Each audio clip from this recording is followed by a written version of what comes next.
Hello students, welcome to physics 7 classes. मैं अखिलेश आनंद आज आप लोगों को वेक्टर एंड स्केलर के सेकेंड लेक्चर वीडियो में लेकर चल रहा हूं। ठीक है ना। इसमें हम लोग वेक्टर के रिप्रेजेंटेशन को पढ़ेंगे। पहले में हम लोग डेफिनेशन पढ़े, अभी रिप्रेजेंटेशन, उसके बाद एंगल। तो जैसे जैसे एक एक कड़ी हम लोग जोड़ेंगे। आप स्टार्टिंग टू एंड अगर वीडियो देखेंगे तो वेक्टर का कॉन्सेप्ट एकदम क्लियर होगा।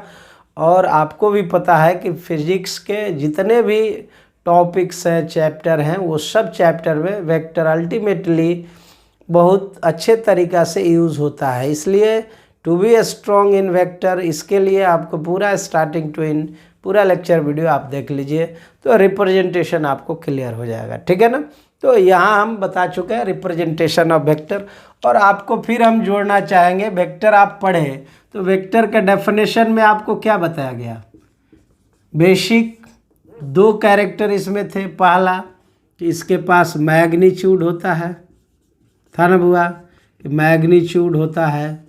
दूसरा आपको क्या बताया गया? डायरेक्शन। अच्छा, रिप्रेजेंटेशन का मतलब आप क्या समझते हैं? बोलिए। रिप्रेजेंटेशन का मतलब जैसे वो लगे, वो सिंबॉलिक रिप्रेजेंटेशन की बात हो रही है कि लगना चाहिए कि हाँ भाई वो वेक्टर है ना। तो जैसे कि आपको कहा जाता है कि हाँ भाई आप स्कूल दिखाओ, तो स्कूल आप देखते होंगे ना, एक घर बना के उसके अंदर एक दो बच्चे को, एक लड़की और एक लड़के को दौड़ता हुआ दिखा दिया जाता है ना। तो बहुत सारा रिप्रेजेंटेशन है। आप देखिए, जैसे कि आप देखते होंगे कि कहीं बिजली का अगर केंद्र है ना, इलेक्ट्रिसिटी का, जहाँ पावर सप्लाई होता है, उसके नज़दीक जाइएगा तो डेंजर का एक सिंबल लगा रहता है, तो वो पता चल जाता है, रिप्रेजेंटेशन है ना। वकील लोग ब्लैक पोशाक पहनते हैं, वो रिप्रेजेंटेशन है। तो मतलब ये है कि एक तरह का सिंबॉलिक रिप्रेजेंटेशन वेक्टर का क्या होना चाहिए, है ना।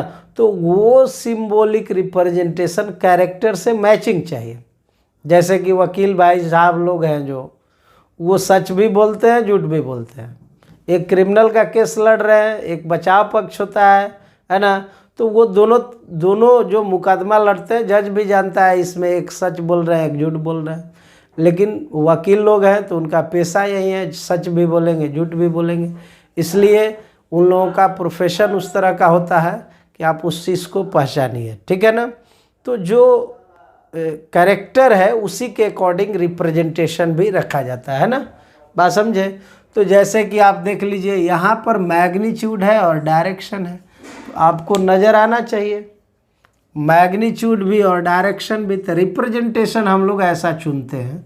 उसके लिए बहुत सिंपल आपको एक यहाँ हम गाइडलाइन दे देते हैं। जैसे यहाँ हम एक एरो डिज़ाइन कर दिया। एरो में दो पोर्शन है, एक पोर्शन यहाँ, एक पोर्शन यहाँ है। ये पोर्शन जो है, आप इसमें ये एरो का हेड कहलाता है। क्या? हेड। और इसको आप क्या बोलिएगा? टेल। आप ध्यान दिए होंगे कि कभी भी एरो मूव करता है, आप रामायण देखे होंगे, महाभारत देखे होंगे, या बहुत सारा जो कि ऐतिहासिक सीरियल्स हैं टीवी वगैरह में देखे होंगे, तो एरो का मूवमेंट हमेशा इसी के तरफ होता है। इसलिए ये हेड और ये टेल हो गया, है ना। इसके तरफ एरो कभी कैरी नहीं करता है। अब रह गया ये डायरेक्शन किसके साथ जाएगा, तो आप समझ गए, हेड के साथ जाएगा ये डायरेक्शन, है ना। और मैग्नीट्यूड की बात करें, कहिएगा मैग्नीट्यूड किसके साथ जाएगा, तो आप ये समझ लीजिए कि इस एरो का जो लेंथ होगा, लेंथ ये है ना, ये लेंथ जो है वो किसको रिप्रेजेंट करेगा? मैग्नीट्यूड को, है ना। एरो का लेंथ, एरो जितना बड़ा मैग्नीट्यूड उतना बड़ा।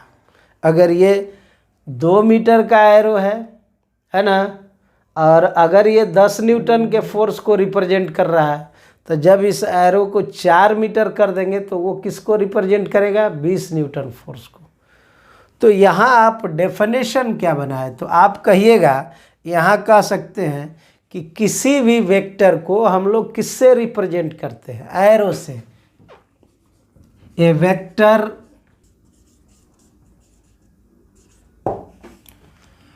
तो यहाँ पर हम कहें कि एक वेक्टर को हम लोग किससे रिप्रेजेंट करते हैं? A vector can be represented by an arrow. पहला क्या कहा गया, लेंथ। लेंथ किसको रिप्रेजेंट कर रहा है, मैग्नीट्यूड को। तो length of arrow represents the magnitude of vector on suitable scale. नहीं, लेंथ किसको रिप्रेजेंट करेगा, मैग्नीट्यूड को। कोई कहे डायरेक्शन, ठीक है ना, तो head of arrow represents the direction of vector. तो बहुत आसान, एक वेक्टर को एरो से रिप्रेजेंट करेंगे, एरो का हेड मैग्नीट्यूड, एरो का हेड डायरेक्शन को रिप्रेजेंट करेगा और एरो का लेंथ मैग्नीट्यूड को। सुटेबल स्केल कहने का सेंस है कि आप जो मेजरमेंट लिए हैं, मीटर में है, सेंटीमीटर में है, किलोमीटर में है, न्यूटन में है, किस में है, दैट्स यूनिट, तो वो सुटेबल स्केल कहा गया, ठीक है ना। अब एक चीज़ आप ध्यान दीजिएगा यहाँ, जैसे इसमें ये जो रिप्रेजेंटेशन है, मान लो बंधु अगर ये 2 मीटर का है, कोई कहा 20 मीटर का दिखाओ तो पूरा बोर्ड भर जाएगा, 50 मीटर का दिखाओ तो आपका घर भर जाएगा। मतलब ये है कि ये रिप्रेजेंटेशन सही है, लेकिन इसको दिखा पाना है ना, प्रॉब्लम में या मैथमेटिकली अप्रोच करना ये थोड़ा सा टफ हो जाएगा, है ना। तो इसका मैथमेटिकल रिप्रेजेंटेशन हम लोग देखते हैं, चूँकि किताब में वही दिया रहता है, ये नहीं दिया हुआ होता है, ये तो केवल हम आपको समझने के लिए बताया, है ना। तो मैथमेटिकल रिप्रेजेंटेशन ऑफ वेक्टर यहाँ लिख दे रहे हैं, mathematical representation of vector.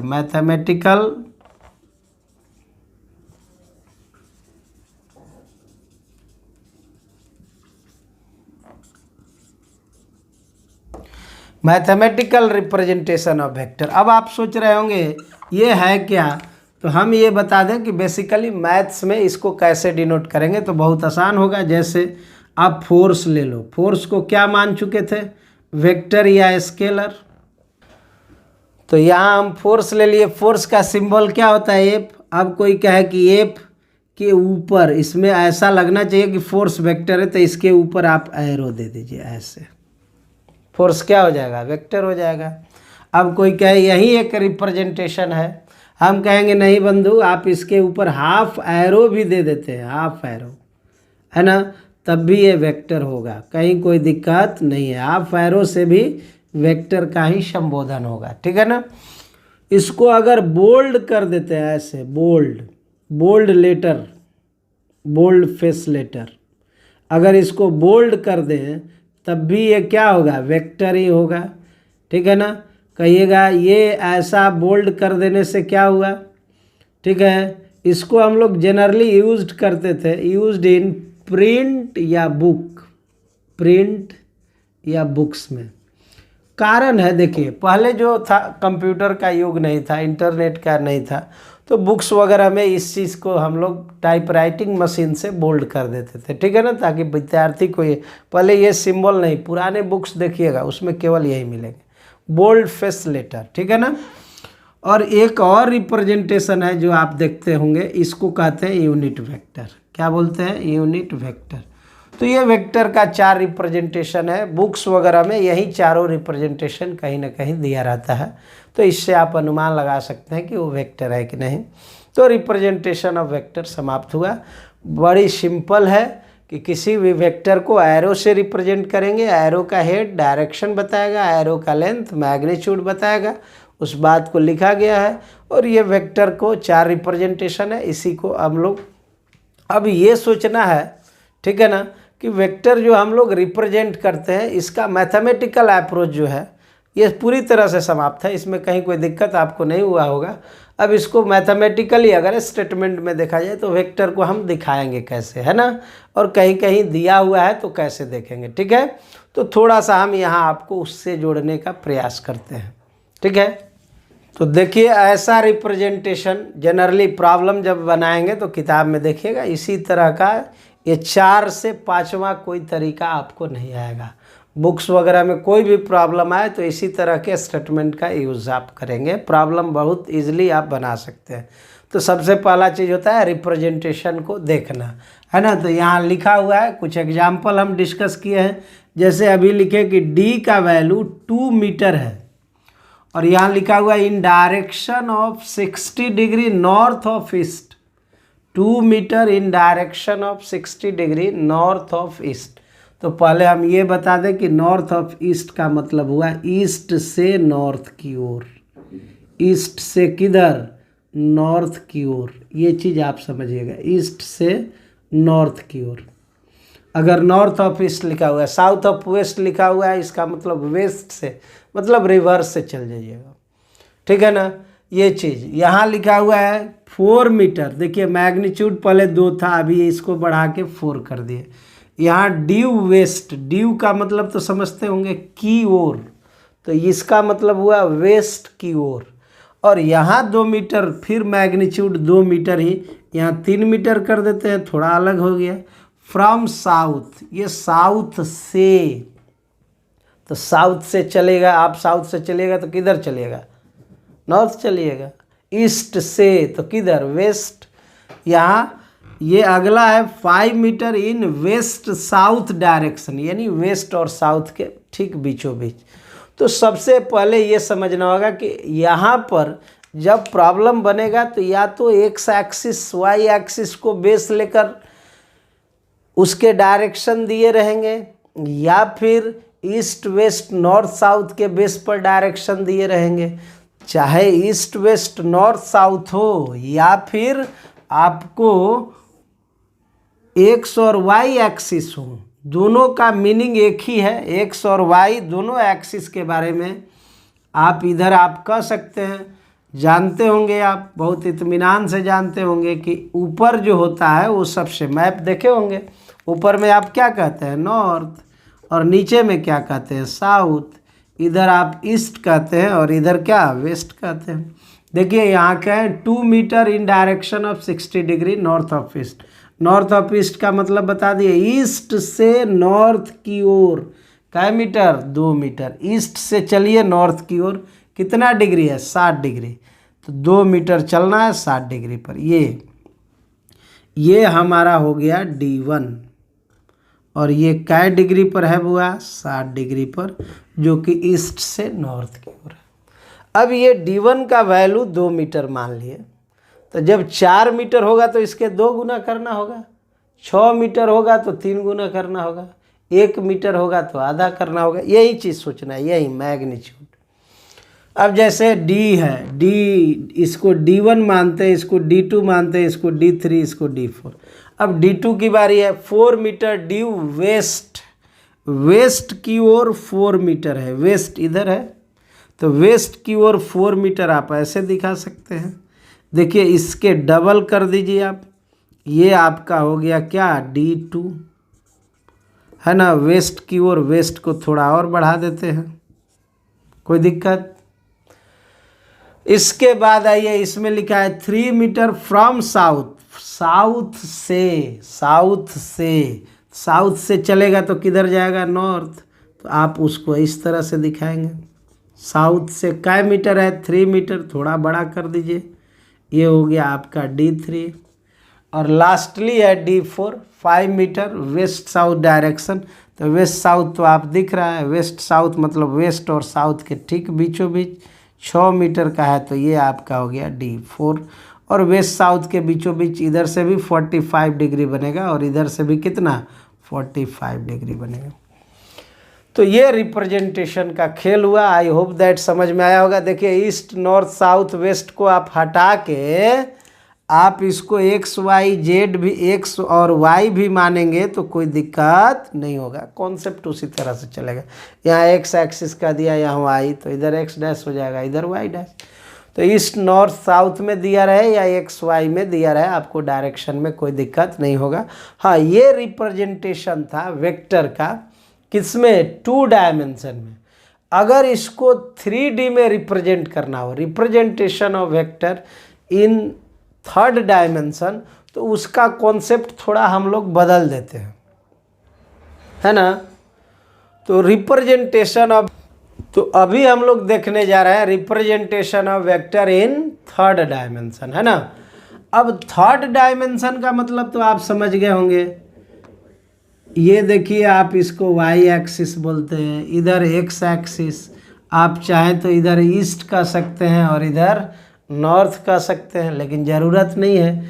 Z axis जो होता है ना, एक्स वाई के बीच कितना एंगल होता है 90 डिग्री। एक्स वाई जेड के बीच का एंगल कितना होता है 90 डिग्री। अभी इसको हम लोग एक्स एक्सिस माने, इसको वाई एक्सिस माने, तो ये आपका कौन एक्सिस हो गया, जेड एक्सिस।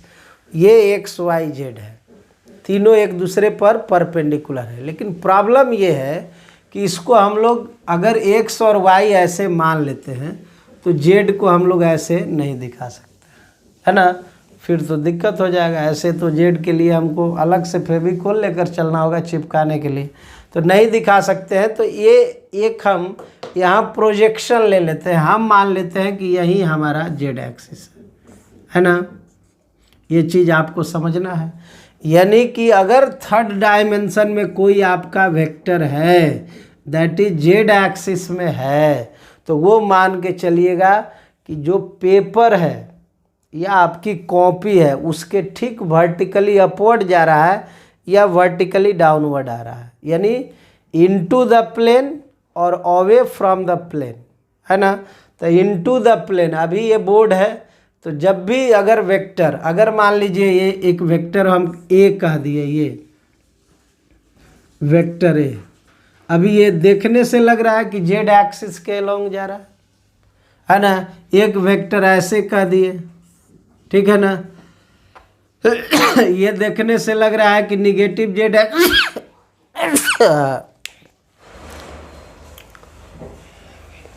वेक्टर ए ले लिए, ये पॉजिटिव जेड एक्सिस में जा रहा है। वेक्टर बी ले लिए, निगेटिव जेड एक्सिस में जा रहा है। अगर मान लीजिए ये वेक्टर हम कह दिए, कोई कहे कि ये थर्ड में है, थर्ड डायमेंशन में, हम कहेंगे थर्ड डायमेंशन में नहीं है, क्योंकि ये दिख रहा है कि अलोंग एक्स एक्सिस है। अगर कोई वेक्टर ऐसे है तो ये दिख रहा है कि अलोंग वाई एक्सिस है। हमारा फोकस इस पर है, ए और बी पर। अगर ये ऐसे आएगा ऊपर की तरफ, तब आपको इसका टिप दिखेगा, एरो का क्या दिखेगा, टिप, देखिए यही ना है। अगर ये आपके तरफ आए तो इसका नोक आपको दिखेगा, इसी को हम लोग टिप कहेंगे। और अगर ये आपके से दूर जाए तब ये आपको पीछे वाला हिस्सा दिखेगा, और पीछे वाले हिस्सा को, जैसे ट्रेन के सबसे पिछला बोगी पर क्रॉस का निशान होता है, मतलब वो सिंबल है जो आपसे दूर जा रहा है। तो एरो अगर आगे जाएगा, पीछे से देखिएगा तो क्रॉस दिखेगा। तो टिप रहे तो उसका मीनिंग अलग होता है, क्रॉस रहे तो उसका मीनिंग अलग होता है ना। यहाँ दोनों के मीनिंग को हम लोग लिख देते हैं।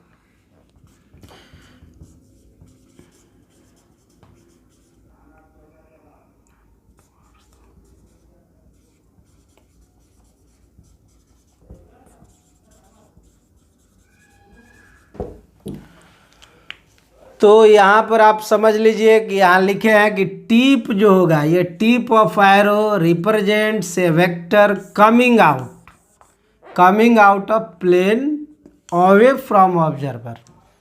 प्लेन से ऊपर जा रहा है, ऑब्जर्वर से दूर जा रहा है, तो उसको आप कहिएगा, ठीक है ना, डॉट से दिखाइएगा। जैसे अभी हम ए को दिखाना रहे तो यहाँ डॉट कह दे तो कोई इसमें दिक्कत नहीं होगा। ये डॉट बता दिए, मतलब वेक्टर ए ऊपर की तरफ जा रहा है ना। बी को आप क्रॉस दिखा दीजिए, कहीं कोई दिक्कत नहीं होगा, मतलब ये हुआ कि वेक्टर बी प्लेन के अंदर जा रहा है। यहाँ cross of arrow represents a vector going into the plane, और यहाँ लिखे टुवार्ड्स द ऑब्जर्वर, है ना। तो ये रिप्रेजेंटेशन, जैसे आप मान लो हुआ ये ऐसे ऐसे दिया हुआ है, आप देखिएगा आगे वेक्टर मैग्नेटिक फील्ड वगैरह में जाइएगा तो ये सब आपको देखने को मिलेगा। ऐसे ऐसे डॉट डॉट दिया हुआ है बहुत सारा, है ना। तो आप ये समझ लेना कि ये वेक्टर ए है, जैसा कि आपको फिगर में दिखाया गया है। और ये सारे डॉट इशारा कर रहे हैं कि जितने वेक्टर यहाँ है सबके सब किधर जा रहा है, ऊपर की तरफ। ऐसे क्रॉस क्रॉस दिखा, समझ लीजिएगा कि ये वेक्टर अंदर जा रहा है, क्योंकि 3D में यही रिप्रेजेंटेशन चलता है, क्रॉस और डॉट, है ना। तो ये चीज़ आपको ये समझना होगा कि ये जो चल रहा है वेक्टर बी क्रॉस डॉट है ना, ये रिप्रेजेंटेशन है जो कि वेक्टर को थर्ड में हम लोग दिखाते हैं, ठीक है ना। तो अब कहीं कोई आपको दिक्कत नहीं है, ये रिप्रेजेंटेशन हुआ वेक्टर का 3D में। ये तो आप 2D में कर सकते हैं आराम से, एक्स एक्सिस है, वाई एक्सिस है, या एक्स वाई के बीच से जा रहा है, ठीक है। लेकिन 3D में डॉट और क्रॉस से ही दिखाते हैं, ठीक है। 3D का यूज जनरली मैग्नेटिक फील्ड वगैरह में होता है। तो आई होप दैट कि आप रिप्रेजेंटेशन और वेक्टर में खूब एंजॉय किए और आपको कहीं कोई दिक्कत नहीं हुआ होगा, ठीक है ना। और एक चीज़ हमेशा आपको कहते हैं, सलाह देते हैं कि मेरे लेक्चर वीडियो को ज़रूर आप सब्सक्राइब करें, दोस्तों में शेयर करें, है ना। तो सारे टॉपिक को हम लोग धीरे धीरे इस पर लाने का प्रयास कर रहे हैं, ठीक है। प्रयास जारी है, कुछ दिन में सारे टॉपिक आ जाएंगे, ठीक है। जुड़े रहेंगे तो अच्छा रहेगा मेरे लिए भी और आपके लिए भी, ठीक है ना।